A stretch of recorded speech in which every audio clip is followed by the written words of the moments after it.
출발하겠습니다.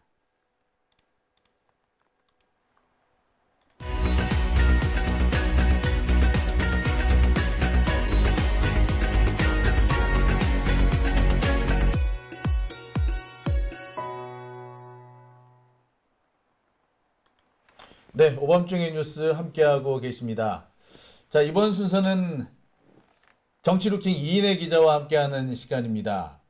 이인혜 기자가 오늘은 어떤 내용을 취재해 왔을지 조금 궁금해지네요.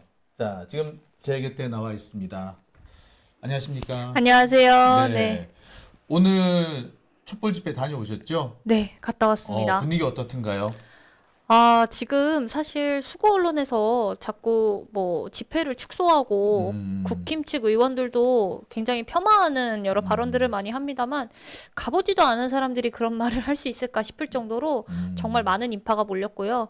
특히 1, 2차 때와 더 달랐던 점이 아무래도 이제 어제 이재명 대표 공직선거법 재판 결과가 말도 안 되는 중형이 그러니까 나왔기 때문에 황당해서 네, 사람들이 더 분노하면서 나왔고 일반 시민분들도 많았고요. 그러니까 원래는 지금 아무래도 민주당 쪽에서 하는 장외 집회다 보니까 뭐 여러 위원회들 깃발도 있고 지역위원회에서 그런 깃발들도 많았는데 지금은 일반 시민분들께서 많이 참여하고 계셨고 광화문 앞쪽에 이렇게 도로가 있었는데 거기 건너서도 그 대한민국 역사박물관 앞에 있는 그 네. 광화문 광장에도 엄청 많은 인파가 몰려 있었습니다. 네. 아마 제가 보기에는 사법부 쪽에서 사법 적폐라고 해야 되겠네요. 사법 네. 적폐들이 잘못 건드린 것 같아. 자기들이 글쎄 판단 미스라고 해야 될까요? 그들은 이재명을 죽이면 이재명을 건드리면 시민들의 저항이나 반발이 줄어들 수 있다라고 생각했던 것 같은데 그래서 뭐 줄리가 됐든 뭐 명태균이 됐든 그 지금 자신들이 처해 있는 위기를 돌파할 수 있을 거라고 생각했던 것 같은데 제가 볼 때는 기름을 부은 것 같아요. 아니 사실 이제 이번 제가 지금 뒤에서 할 주제보다 솔직히 지금 이 얘기가 좀 더 흥미로운데 네. 제가 너무 화나는 지점이 사법부가 지금 검찰에서 주장한 여러 편향적인 것들을 가지고 받아들인 것도 화가 나지만 네. 이게 사실 검찰과 사법부에서 아예 이제 범죄자 이재명으로 만들기 위한 그런 수사 강도를 높이기 위한 일종의 빌드업을 한 것이나 다름이 없는데 거기에다가 지금 어떻게 보면 민주당까지도 나중에 이제 뭐 당선 무효형까지 이렇게 확정이 된다라고 하면 그 공직선거법에서 형이 확정된다고 하면 선거비용 434억 원도 그러니까 민주당을 그냥 박살내겠다는 거예요. 해체시키겠다는 네. 거잖아요, 사실. 그러니까 이재명 대표와 민주당을 아주 겨냥해서 치밀한 계략을 세웠다, 이들이 검찰과 사법부가. 근데 결국에는 그게 다 지금 윤석열 때문에 벌어진 일이고 거기다가 지금 수구 언론에서 사실 지금 원래 대장동 사건 같은 경우에는 유달리 포털 사이트를 장악하고 여러 보도들을 했는데 그렇죠. 이상하게 지금 공직선거법 재판을 물론 보도를 하긴 하지만 그 보도 비중이 예전만큼 그렇죠. 크진 않잖아요. 네. 그러니까 물타기라 하는 거고 수구 언론에서 거기다가 한상진 판사 또 굉장히 무슨 정의로운 판사인 것처럼 정의롭게 뭔 정의로워. 그니까요. 제 말이 그 제가 말이 조금 이따가 제가 얘기를 할 건데 네. 언론 보도되는 것 중에 한성진 판사죠. 한성진 판사가 카톡도 안 한다. 그 무슨 상관이 있는 건가요, 그게? 엄청나게 막 띄우고 있는데 자, 제가 안 그래도 그 얘기를 오늘 물어봤어. 그 법원 쪽에 있는 분한테. 그 사람 카톡도 안 쓴다면서요. 그랬더니 갸우뚱하더니 안 쓰나? 쓰는 것 같던데. 그렇고 아무튼 그러면서 뭐라는 거야. 또 한 사람 뭐라냐. 그래서 라고 하더라고. 카톡 안 쓰는데 그래서. 그러니까요. 그래서 그러면서 뭐라는 게 아니라 니는 카톡 안 쓰는 놈이 정상이라고 생각하나? 저한테 그렇게 물읍디다. 요즘 같은 세상에 카톡 안 쓰는 놈이 정상 같느냐고. 안 쓰는 게 이상한 거 아니냐고. 그리고 카카오톡 안 쓰면 사실 사회적으로 고립되지 않느냐입니다. 그렇죠. 사회적으로 고립된 놈이 재판을 한 거다. 자신만의 세상에 갇혀져 있는 놈이다. 제가 그 얘기를 딱 듣는 순간 모든 의문이 풀려버렸어요. 이 사람이 왜 이렇게 비상식적인 판결을 내렸는지. 그리고 왜 이런 자를 여기에 보냈는지. 딱 나오더라고 답이. 내가 이 얘기를 좀 자세히 좀 하기는 해야 될 것 같은데 하여튼 뭐 그건 좀 이따가 네, 하고, 그 예. 이야기는 제가 나중에 조용히 따로 보도록 할게요.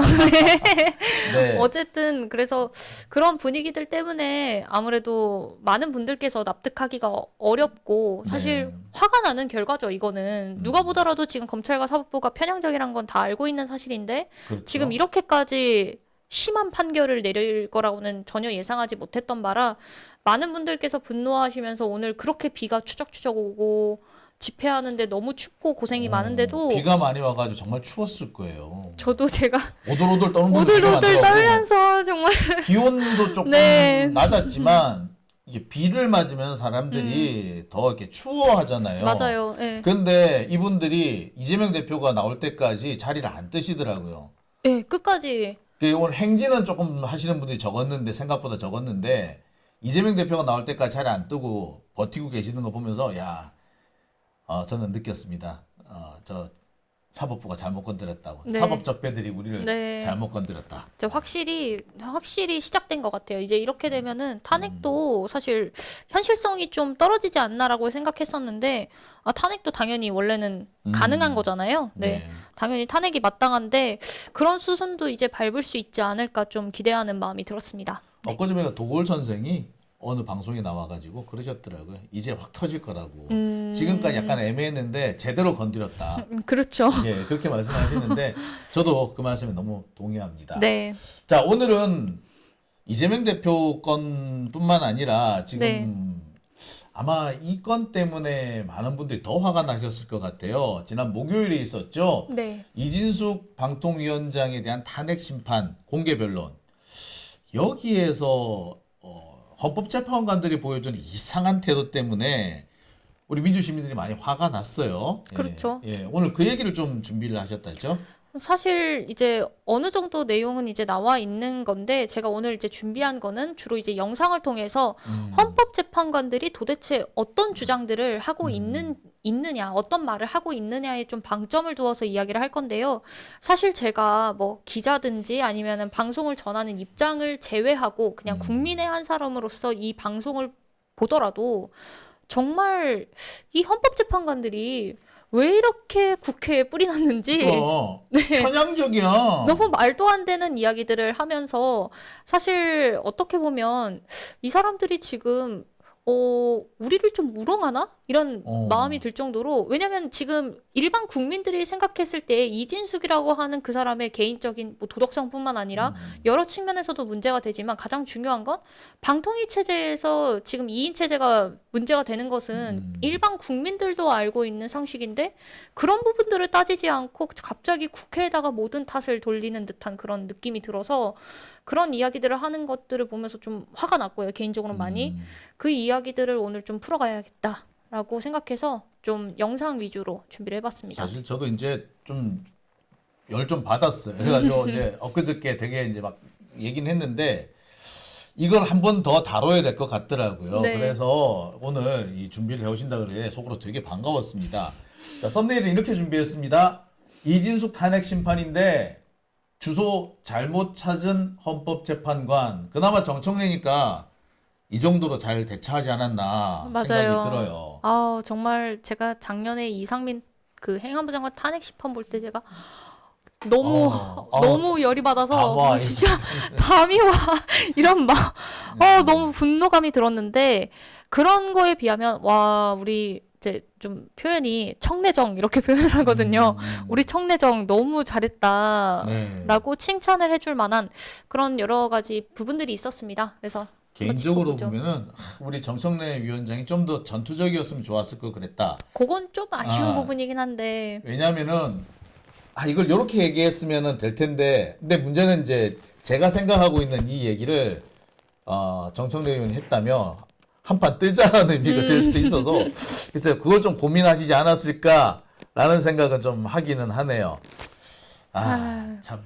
아무래도 이제 다른 데 국힘이 싸우면 싸우는가 보다 하는데 민주당이 싸우면 아주 득달같이 문재인 것처럼 달려드니까 정청래 위원장 입장에서도 뭔가 싸우기가 좀 조심스럽지 않을까 하는 그런 안타까운 아쉬운 지점들은 좀 있는 것 같은데. 네.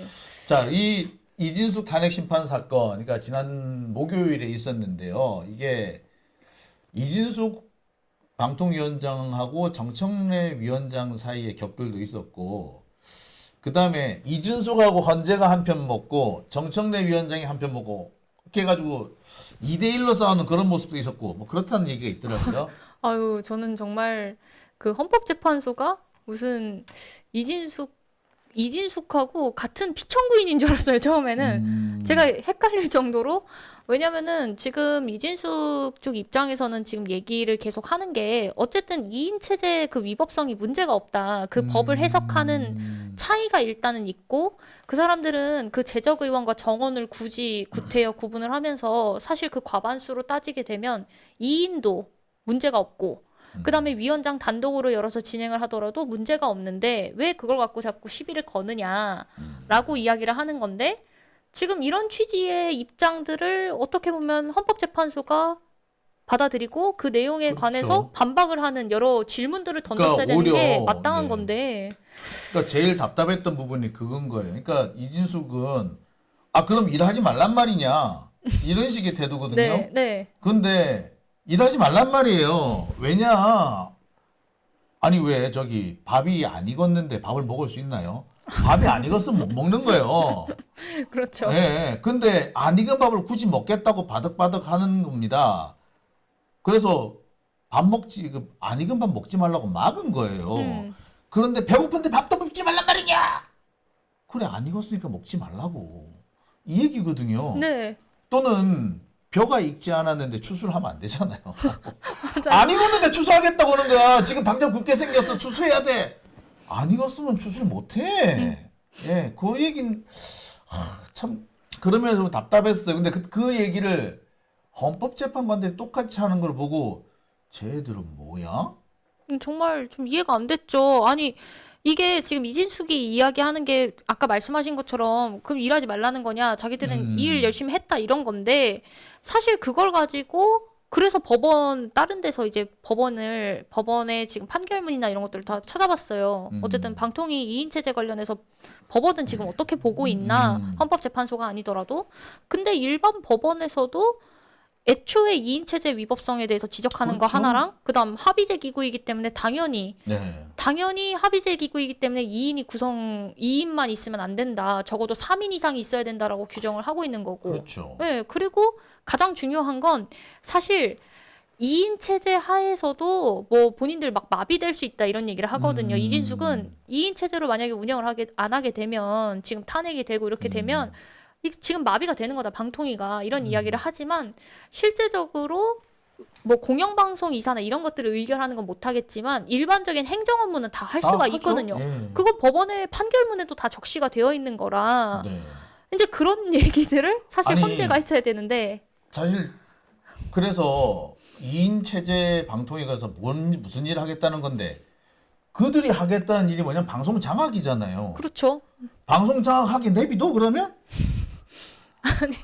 아니 참 근데 야, 저 헌법재판관들이 좀 뭐하나 싶기도 했었어요. 그래서 제가 이제 그 부분에서 내가 만약에 정청래였으면 그래서 방송 장악하게 내비두란 말이요! 라고 하지 않았을까? 또는 벼가 안 익었는데 추수하잔 말이요! 라고 나 같으면 그랬을 텐데 우리 또 아쉽게, 청래단이 아직까지 그 정도까지는 그럴 수는 아니라서. 없었기 때문에 예, 네, 아무래도 못하신 이제 것 같아요. 근데 그 법사위원장이시니까 국회를 대표하시는 분이라 뭐 또 그렇게 나서실 수는 없다라는 걸 제가 아는데 한편으로 나라는 이랬을 텐데 좀 아쉬운 그렇죠. 네. 또 따라오고 왜요? 저 지금 같이 왜요? 깜짝 놀랐어. 내가 하고 있는 건데. 네. 네, 아무튼 그런 지점들이 좀 아쉬웠다. 네, 그렇습니다. 일단 그럼 영상 한번 보고 계속 얘기해 볼까요? 네. 첫 번째 영상 준비했습니다. 전제 위에서 모든 주장을 펼치고 있다. 제 생각은 그렇습니다. 그에 반해서 청구인 측에 물어보겠습니다. 방통위원 5명은 법률로 예정되어 있고 의무되어 있는 겁니다. 그렇죠? 그거는 뭐 할 수도 있고 안 할 수도 있고 이런 게 아닙니다. 제가 예를 들어 보겠습니다. 윤석열 대통령이 방통위원을 2명을 임명을 했습니다. 그 당시에 그 최민희 위원이 국회 의결을 거쳐서 추천이 되었습니다. 그런데 뭐 여러 가지 이유로 2023년 11월 7일 사퇴를 했습니다. 그렇다면은 사퇴를 했습니다. 그렇다면은 국회는 방통위원 3명을 추천해야 될 법률상 의무가 있지 않습니까? 이 방통위법을 만들 당시 제가 방송통신융합위원이었고 법안 소위위원이었습니다. 그 당시의 입법미비라고 볼 수가 있는데요. 국회에서 추천하면 즉시 대통령이 임명한다라는 조항이 없습니다.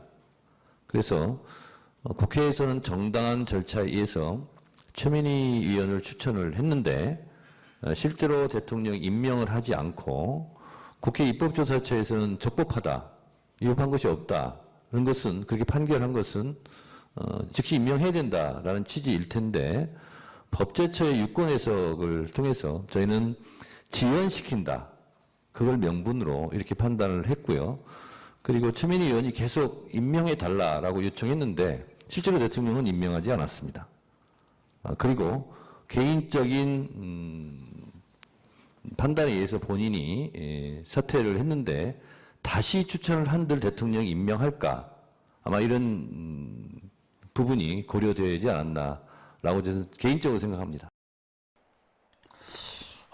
저 참 정청래 위원장이 정말 얌전하게 얘기를 했는데 네. 여기서 다시 제가 아까 욱했던 게 뭐냐면 대통령이 최민희 위원장 임명 안 한 건 아무것도 아닌 것처럼 얘기를 하잖아요. 네. 저 문영배 재판관인데 저 새끼가 그래도 말이야 속칭 진보라는 새끼가 저러니까 나 탄재 그러니까 이제 문재인 정부 때 임명됐다 그래가지고 진보 판사라고 그렇게 불렸다는데 그러니까, 진보 네. 재판관이라고. 내가 꼭 짚고 싶은 부분이 윤석열이 단순히 최민희 의원을 임명 안 한 것이 아니라 국회의 권한을 침해한 거예요. 국회가 선출한 사람을 대통령이 임명해야 돼. 근데 임명을 안 했다? 이거는 국회의 권한을 대통령이 침해한 상태인 거예요. 근데 이 상태에서 국회가 그냥 가만히 있는다? 대통령한테 정치적 책임을 묻지 않고 가만히 있는다? 그럼 국회는 앞으로 계속해서 그냥 대통령한테 말려 네. 들어가는 거야. 근데 그거를 가지고 왜 국회가 일을 안 했느냐? 대통령에 대한 정치적 책임을 묻는 거라고. 자, 정치적 책임을 묻는 방법 되게 꽤 여러 가지가 있습니다. 국민들은 그 선거를 통해서 정치적 책임을 물을 수 있는 거고, 국회는 국정에 협조하지 않음으로써 정치적 책임을 묻는 방식이 있는 거예요. 근데 헌법재판관이라는 사람이 그걸 몰라? 솔직히 말하자면 이거는 기본적으로 헌법학을 1학년만 들어도 로스쿨 1학년생만이라도 알 수 있는 내용이에요. 근데 저렇게 너무나도 뻔한 얘기를 물어보니까 저 새끼들은 뭐야? 이런 생각이 솔직히 들어요. 나는. 딱 봐도 정치적 질문들을 하는 걸 보니까 대놓고 지금 불만을 드러내고 있는 부분인 거잖아요. 저거는 되게 사실. 편향적인 거죠 지금 상태가. 아니 그러니까 대놓고 국회 그러니까 대놓고 이준석 편을 지금 들어주는 그런 상황인 거죠. 그러니까 사실상 지금 뭐 여러 가지 뭐 정치적인 책임이나 이런 거를 굳이 법률적으로 따지고 묻고자 한다면 저는 그 인과관계부터 좀 명확하게 따졌어야 되지 않나? 그러니까 말씀하신 것처럼 지금 어떤 정치적 책임이나 이런 측면에서 먼저 잘못을 한 부분이 윤석열 대통령한테 있으니까 그 윤석열에 대한 부분을 먼저 따져서 들어가야 되는데 사실상 더군다나 이게 원인 결과의 문제가 아니고 거기서 한 발 더 나아가지고 이거는 대통령이 국회를 무시하고 그 대통령이 국회의 권한을 침해한 사안인 거예요. 그런데 그 대통령이 국회의 권한을 침해한 부분에 대해서는 입도 뻥끗 안 하고 왜 국회는 일 안 하십니까? 야 정말 해도 너무하네. 문영배가 그러니까요. 그랬다는 게 나 더 짜증나네. 아니 진짜 처음에 피청구인 쪽한테는 그냥 뭐 아예 여당 3, 뭐 야권 2 그런 취지 하에서만 자꾸 피청구인이 자꾸 그런 얘기를 하는 것 같다라고 그래서 좀 다른 이야기를 하려나 했는데 웬걸요? 피청구인한테 이야기하는 건 거의 극소수고 대부분 청구인 쪽에다 똑같은 취지로 계속 국회가 그런 부분도 있어요. 만약에 지금 제가 얘기한 거 대통령의 권한 침해 아니 대통령이 국회의 권한을 침해한 게 아니냐. 그래서 대통령 네가 잘못한 거 아니냐. 이 얘기를 하긴 해야 하는데 그 얘기는 누구한테 할 수 있느냐면은 정부 측 대리인이 나와 있을 때나 가능해 사실은 또 그런 부분이 있어요. 예. 따라서 그 국회 쪽에서 그런 문제를 제기를 해줘야 되고 그래서 이제 아까 정청래 의원이 대통령이 먼저 지랄한 거 아니냐. 그런 취지로 그렇게 얘기를 얘기를 하신 하신 거죠. 거죠. 네, 근데 나 같았으면 더 확 그냥 했을 텐데. 네? 대통령이 국회를 무시한 거 아니에요? 근데 무시 당하고 있으라고? 니 같으면 가능하겠어? 그럼 국회 뭐 일하지 말라며? 그렇게 좀 하셨어야 되는데. 그러니까 나 같았으면 그랬을 것 같아. 아까 다음 장면에서 나오겠습니다만 그러면 헌재는 일하지 말라는 거냐? 방통위 일하지 말라는 거냐? 그러면 국회는 일하지 말까? 대통령이 국회 무시하는데 그럼 우리는 그러면 당하고 있어야 돼? 그렇게 얘기를 할 수가 있는 거죠. 이게 이제 한동훈식이죠. 솔직히 말하자면. 아 근데 이제 뭐 밑도 끝도 없이 이제 싸우자는 얘기인 것 같긴 한데요. 그러니까 네. 한동훈은 그러잖아. 네, 근데 맞아요. 사람들이 어떤 사람은 되게 열광하대.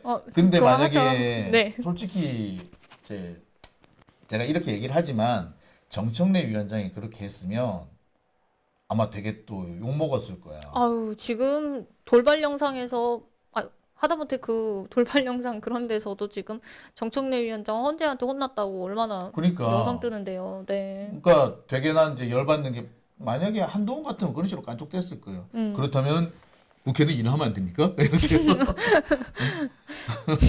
그랬을 거 아니에요. 국회는 무시당하고 있어도 된다는 말씀이십니까? 막 그런 얘기를 하겠죠. 국회를 무시해도 좋다는 말씀으로 들리는데 제가 그렇게 해도 되겠습니까? 이렇게 그런 그렇게 얘기를 하실 간섭됐을 거 텐데 아니야. 맞아요. 그러니까 사실 그냥 이인 체제 위법성만 간단하게 따져서 끝낼 문제를 지금 정치적 싸움으로 변모를 시킨 게 사실 헌재의 그러니까. 질문부터가 애초에 그렇게 근데 시작됐다는 거죠. 문영배보다 더 열받게 하는 사람이 있었다잖아요. 그 김형두 재판관인가요? 아유, 전 깜짝 놀랐어요. 그 저희 때 좀 이런 표현해서 죄송하지만 그 매직키드 마술이라고 여기만 이렇게 염색을 하셨던 할아버지가 계셨어요. 표현이 본것 같아, 좀- 본것 같아. 예. 네, 그 예전에 그 약간 빌런 티죠? 빌런한 거죠, 그분도? 아니요, 근데 좀 그분은 좀 순한 이제 아. 주인공 할아버지였는데 여기만 이렇게 하얗게 염색이 돼서 나오셔서 전 처음에 되게 인상만 보고 되게 좋다 그랬는데 아유 웬걸요 인상만 봐서 될 게 아니더라고요. 네 예. 말하는 거는 아주 네. 자, 네. 얼마나 따끔하감이 없었는지 한번 보실게요. 네. 네, 영상 보시겠습니다. 네. 방통위가 지금 위원이 3인 있었던 때가 2023년 8월 23일이 마지막이고요. 이제 그 8월 23일부터 해서 계속 한 명, 두 명입니다. 지금 이제 최민희 의원을 임명하지 않은 이제 그 문제가 2023년에 있었죠. 네, 그래서 2023년에 저 국회 쪽에서 추천해야 되는 3명이 뭐 공석이었던 거는 뭐 그럴 수도 있었다. 일단 국회에서 뭐 일은 했으니까. 그런데 이제 21대 국회 구성이 되고 2024년에 들어서도 계속해서 지금 국회 쪽 3명은 공석이란 말이에요.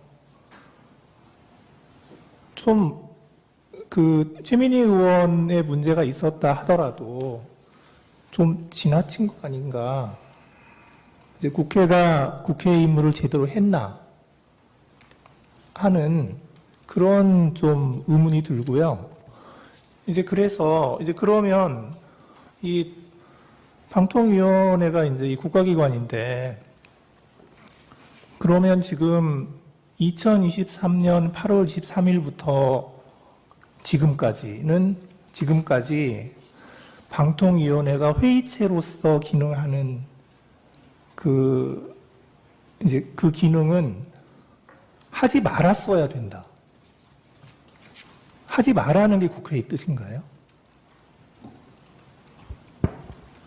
그 지금 그 표에 야, 정말 말하는데 기분 더럽게 나쁘네. 하지 말라는 거냐고, 국회의회에서 일하지 말라는 거냐라고 하는데, 아니, 그 국회의 뜻이 그러냐, 안 그러냐의 문제가 아니라, 그냥 그러면 하면 안 돼요. 사람이 모자라면 하면 안 돼. 그러니까 법이 그렇게 예, 정해놨으니까. 5명인데, 적어도 3명 이상이 있어야지 일을 할 수 있지. 2명만 가지고는 일하지 말라는 게, 그거는 누구 뜻이 아니라, 그거는 법이 그렇게 만들어니까 법을 만들 때 그런 취지로 만든 거예요. 국회가 지금 그런 뜻인 게 아니라 지금 누가 그 방통위원 2명밖에 없는 상황을 상정을 했겠어. 어쩌다 보니까 상황이 이렇게까지 된 거란 말이에요. 그런 상황을 막기 위해서 되게 노력은 했는데 거기 협조 안 한 게 대통령이고 자 그래서 부득이하게 이 상황이 왔으면 그거는 방통위가 그렇다고 움직이면 안 되는 거예요. 그렇죠. 아, 나 진짜 되게 열받는데 그거를 왜 물어보지? 그건 너무 당연한 얘기 아닌가? 그러니까요. 근데 사실 이제 그 뒤에서 뭐 얘기하는 게 헌재에 대한 부분을 가지고도 이야기를 했었고 왜냐면 지금 이 얘기가 헌재랑은 관련이 없는데 사실 방통위 거는 그리고 지금 방통위께 헌재 거랑은 관련이 없는데 헌재 이야기도 하고 여러 이야기들을 하면서 이제 마치 국회가 일을 안 해서 지금 헌재도 그렇고 방통위도 그렇고 마비가 된 건데 왜 그거를 탄핵 심판을 걸었냐.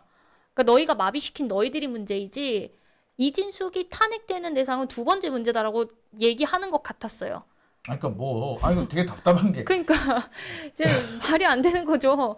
그러니까 실제적으로 어쨌든 지금 그 5인 체제가 제대로 운영되지 않는 부분들, 그 다음에 이동관부터 김홍일부터 지금 이진수까지 오면서 계속 방송 장악을 하면서 사실 2인 체제에서 의결했던 여러 내용들은 그렇죠. 다 지금 법원에서 과징금 취소를 받을 정도로 다 문제가 되어 있던 것들인데 그런 부분들에 대해서 알고 따지지를 않는 건지 아니면 따지기를 그냥 거부하는 건지 그냥 편파적인 거죠. 이해가 안 됐어요. 네, 그리고 뒤에서 이제 또 얘기를 했었지만 그 여권 3, 야권 2가 아니라 어쨌든 이게 협의제 기구로 일하는 부분이 있기 때문에 사실 여권, 야권도 중요하겠지만 그 안에서 얼마나 다양성이 보장되고 있느냐를 따져야 되는 건데 그렇죠. 그 이야기도 굳이 따지진 않았어요, 헌재가. 그래서 이게 지금 애초에 이진숙한테 유리하게끔 이제 가고 있구나. 그래서 아니 헌재가 말하는 것들을 보면 지금 이진숙과 국힘이 주장하는 거랑 똑같은데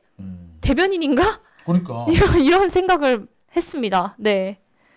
그러니까 사실 방통위를 무력화시키겠다고 한 거는 국회가 하고 있는 게 아니라 윤석열이 하고 있는 거잖아요. 그런데 그걸 방통위로. 어떻게든 저지하고 있는 건데 그거를 희한하게 갖다 붙이는 게 참 어처구니가 없고요. 네. 그리고 100번 1000번 그래 뭐 국회가 일을 안 하니 여전히 해도 좋아. 그렇지만 뭐가 있느냐. 자, 국회의원 같은 경우에 국회의원 150명 이상이 있어야지 의결을 할 수 있잖아요. 근데 만약에 149명밖에 없다. 한 명이 모자라. 그럼 의결할 수 있어요? 없죠. 없어요. 자, 근데 그 한 명이 뭐 예를 들어서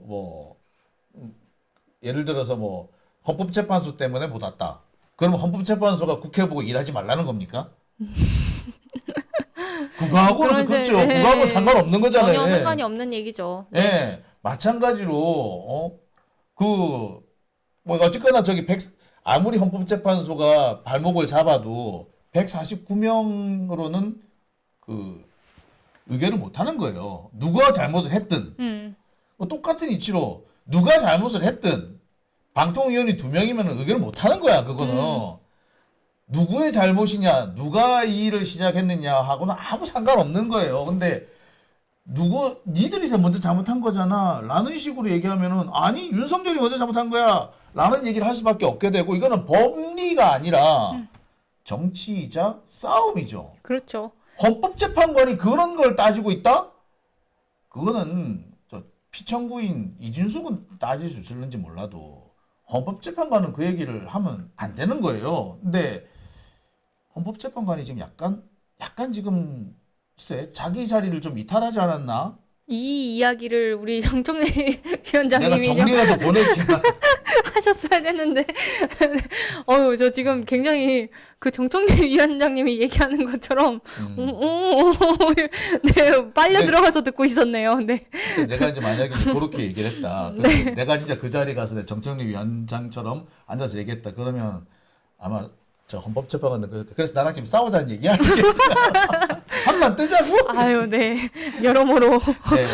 아마 그래서 정청래 위원장도 아마 이 얘기가 목구멍까지 올라오는 걸 꾹 눌러 참지 않았을까? 그래서 본인이 당신께서 이제 방송 이거 방통위 관련해서 그 법안 소위하시고 만드셨던 그런 이야기들을 좀 돌려서 하신 게 아닌가. 그렇죠. 그러니까 취지는 이거였다. 네. 라고 하신 얘기는 아닐까 싶어요. 네. 가장 정확한 얘기죠, 그게. 네. 네. 그리고 여기서 이 이야기들을 뭐 다 듣고 나서 갑자기 한 사람 궁금해진 게 있어서 조금 찾아봤어요. 누가 궁금하시던가요? 피청구인 이진숙의 변호사인 최철호라는 사람인데 사실 이 변호사가 원래는 검사 출신이었다가 지금 이제 변호사 법무법인 정론에서 활동하고 있는 변호사인데요. 이 법무법인 정론 자체도 뭐 이야기가 많이 나오지는 않아서 찾는데 조금 애를 먹었습니다만 이 최철호 변호사가 이상민 탄핵 심판할 때에 네. 국회 측 청구인으로 있었고 그때 법사위원장이 김도읍이었어요. 그래서 제가 그때 볼 때 아니 국회 측이 아니 이건 탄핵 심판을 하자고 분명히 나와 있는 건데 청구인으로 청구인들이 도대체 왜 이렇게 소극적이지라고 했고 변호사가 참 일을 안 한다라는 생각도 은연중에 들었던 것 같은데 어디서 기시감이 드는 거예요. 그래서 찾다 본 적이 보니까 있다. 이 사람이 그 사람이었어? 아. 와 정말 그러니까 너무 깜짝 김도읍이 놀랐습니다. 뽑았던 사람이군요. 네 그렇죠. 그리고 이 최철호 변호사가 또 하나 좀 이렇게 네 그런 일을 했던 게 지난 심판 변론 관련 얘기에서 지금 그 문영배 헌법재판관이 이야기를 했었어요. 지금 헌재 6명이라서 탄핵 심판 하기 어려운데 안 되는데 국회 측 당신들 대안 있냐? 그래서 그거는 이제 한번 찾아봐야 될 것 같다. 국회 측 청구인 변호사가 얘기를 했고 그 다음에 이제 이 최철호 변호사한테 한번 대안 찾아봐라 비슷한 취지로 그렇게 이야기를 했는데 네 그걸 했더라고요. 지금 현재 정상적으로 하자면은 국회 헌법재판소가 작동을 하면 안 되는 상황이잖아요. 네. 그러니까 원래 7명이 있어야지 헌법재판소가 움직이는데. 돌아가게 되는데 네. 7명으로 돌아가는 그 헌법재판소법을 위헌 소송을 내 가지고 네, 그걸 정지시킨 게 정지시켜서 이게 한 게 최철호였구나. 네. 그래서 내용들을 좀 보면 지금 이제 문영배 재판관이 얘기했던 내용들 그 워딩들이 있습니다. 여기서 억울함에 대한 대응 방안을 생각하라라고 지적한 게 가처분 신청의 계기가 됐다. 그러니까 이런 말을 사실상 문영배 재판관이 힌트를 줬네요. 그렇죠. 힌트를 준 거죠. 그래서 그 뒤에 내용들 더 보게 되면 네. 자, 국회 측 대리인에게 재판관이 6명이면 헌재법에 따라 변론을 할 수가 없다. 대응 방안이 있느냐고 했고, 자, 최 변호사한테도 법률 기속되면 어떻게 위헌 결정하느냐, 억울함에 대한 법적 대응을 마련해야 된다. 헌법은 법률의 상위라고 이야기를 하면서 이 헌법 결국에는 헌재 7명으로 해서 헌법은 법률의 상위. 그러니까 헌법재판소법을 깰 수 있는 건 헌법이다. 그러니까 헌법소원을 내라 이 말이네. 네, 그 사실상 얘기를 한 거죠. 힌트를 준 건데요. 그렇죠. 아니 그러면 이거 문영배 재판관이 이거 탄핵감인데 이거? 그러니까요. 탄핵감인데 이거? 그렇게 해서 보란 듯이 최철호 변호사가 그래 이렇게까지 얘기를 하네요 실제로. 네 재판관 말을 들었을 때 처음 말을 들었을 때 대응 탄핵 청구인에게 무슨 대응 방안이 있느냐 좀 의아했는데 가만히 되새기며 고민해 보다 보니 위헌 소송을 낼 수 있겠다는 생각이 번뜩 들었다. 이 사람이 실제로 헌법 관련해서 또 공부를 많이 한 사람이에요. 검사인데. 그래서 뭐 어쨌든 뭐 그런 부분은 차치하고서라도 지금 헌법재판소에서 애초에 힌트를 주고 이거는 이렇게 되면은 문영배 재판관이 탄핵 대상이 되네. 이거는 문영배 탄핵을 당해야 되겠는데 이거? 아, 이게 가능한 일인가? 나는 네. 가능하지가 않아요. 이건 문영배 재판관이 잘못한 거는 힌트를 주면서 이거 되게 편향적인 행동을 했네. 이거 탄핵이 아니라고 하더라도 이게 재판관 기피 신청이 들어갈 문제네. 그러면 이렇게 해야겠다. 문영배 재판관 기피 신청을 들어가야겠네. 진짜 방법이 그래야 되나 봐요. 지금 그러면은 5명밖에 안 되니까 진짜 못 하겠네 이제 그때는. 그래. 예. 제가 지금 너무 당황해서 아니 그래서 아니 이런 식으로 아니 문영배 이런 식으로 나오면은 똑같이 나갈 수밖에 없어. 그렇죠. 문영배 너 저기 탄핵 아니면 탄핵 소추 아니면은 재판관 기피 신청. 너 왜 피청구인한테 힌트 주고 지랄이야? 너 재판관으로서 역할을 하면 안 돼. 그렇게 아니 그러면은 우리 제목 바꿔야 되는 거 아니에요? 문영배 재판관 기피 신청해야. 기피 신청해야 된다. 썸네일 제목 바뀔 수도 있겠네요. 네.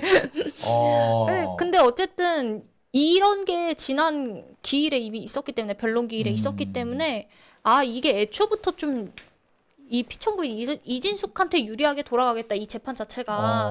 그러니까 그 전에 보더라도 그냥 보수 성향의 헌재에서 이진숙한테 유리한 판결을 내리겠다라고는 생각을 했는데 이런 정황들이 있다 보니까 그러니까 정황상 딱 보니까 헌재가 이진숙 편을 들어주고 있네. 그러니까 그런 이러면은- 상황이죠. 근데 지금 어. 이것뿐만 아니라 이제 증거 채택하는 것도 보게 되면 이게 이진숙 편을 들고 있나라고 강하게 좀 의심할 만한 여러 정황들이 좀 있었습니다. 자, 뭐라고 됐냐면 김영관 방통위 기획조정관을 증인으로 신청을 했고 국회는 방통위가 제출 거부하고 있는 회의록 속기록에 대한 문서 제출 명령 등을 요청했으나 탄핵 소추 뒤 회의를 열지 못해 회의록을 채택하지 못했다는 방통위 설명이 타당하면서 거절했다. 아니 회의록을 채택하지 못한 거하고 그 회의 기록을 내놓으라는 거하고는 또 달라요. 그 회의록은 채택을 못했다고 하더라도 속기록은 제출을 할 수 있어요. 정상인데 뭐야 이거? 이게 지금 문제가 되는 게 이진숙과 그 김태규가 몇십 명 되는 인사를 단 그 1시간 반인가요? 그 시간 안에 의결을 했다는 거 아닙니까? 어쨌든 합의를 거쳐서 토론을 하고 이 사람이 정말 적합한지 안 한지를 다 따져서 해야 되는데 몇십 명이 되는 인사를 그 짧은 시간 안에 다 뭐 의결하고 선임하고 이런 과정들을 거쳤기 때문에 그런 부분들도 사실 탄핵 이유에 있는 건데 지금 그 관련된 회의록, 속기록을 내놔라 줘야 된다라고 한 건데 그걸 제출을 안 하게끔 두고 있다라는 거죠 지금 헌재가. 그러니까 뭐 저기 회의를 열지 못해서 회의록 채택 못했으면 그래 회의록은 내지 마. 하지만 속기록은 남아 있을 거 아니에요. 속기록은 있는 그대로를 하는 거기 때문에 그거는 뭐 채택이고 나발이가 없어서 채택을 하는 그럼 뭐 당연히 나오는 건데 그럼 속기록도 내란 요기를 안 했다면 이거는 지금 시작부터 불공정하게 하고 있네. 그렇죠. 지금 재판이. 그러면 문영배를 비롯해서 당장 문영배부터 기피 재판장관 기피 신청을 해 들어가야겠네. 그래야 되는 상황인 거죠 지금. 그러면은 결론적으로 재판관 기피 신청 들어가지 뭐 까짓 거 뭐. 그 기피 신청하면은 보통 되나요? 기피 신청을 하려면 또 나머지 재판관들 가지고 또 회의를 열어야 돼요. 그러니까 5명이 가지고 회의를 열어야 되거든. 그래서 4명이 또 동의를 해야 돼요. 4명이 안 나오면은 또 안 돼. 하여튼 뭐 그리고 재판관 기피 신청이 들어갔다는 것 자체가 문영배한테는 치명적일 거예요. 그리고 그렇게 재판관 기피 신청이 들어가면은 또 그 여는 기간 동안에 진행이 안 될 겁니다. 아, 또 사안이 좀 예. 그러니까 이런 식으로 하면 그러니까 이렇게까지 할 필요는 없지만 문영배가 이런 식으로 나오면 해야 된다는 거죠. 그렇군요. 예. 그러니까 보면서 되게 열받네. 씨.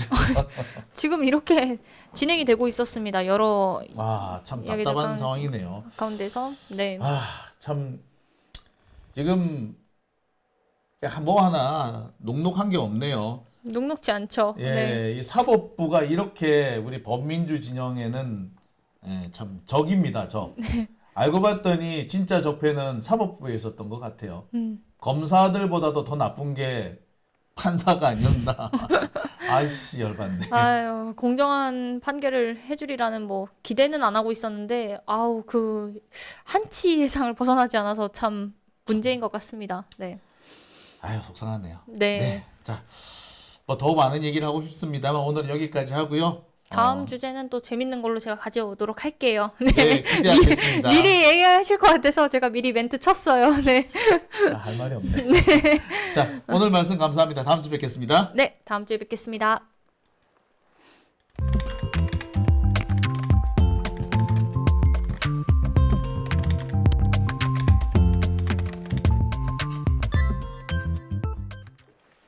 네, 오밤중의 뉴스 함께하고 계십니다.